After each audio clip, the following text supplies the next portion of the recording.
How to fix WhatsApp images not showing in gallery of Android device. So if you want to fix WhatsApp images not showing in gallery of Android device, then what you need to do is you just need to simply open up your WhatsApp application, go with the upper right which has that three dots and tap on settings. Now under your settings, what you need to do is you just need to simply scroll down and go with storage and data. Under storage and data, you'll have an option called media auto download, which is right here.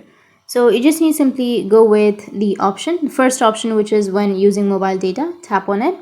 And here you need to choose all of these. Like if you've chosen only photos, then you need to go with photos, audio, videos and documents, and then go with OK. Now go with the second option, which is when connected on Wi-Fi, and again choose all of these options or select all of these and go with OK. Once you've done that, now you just need to simply go back, and now you need to go with the chats section.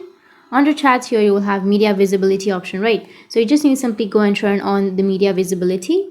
So that's it. Now your problem will be fixed. That's how you can fix WhatsApp images not showing in gallery of an Android device.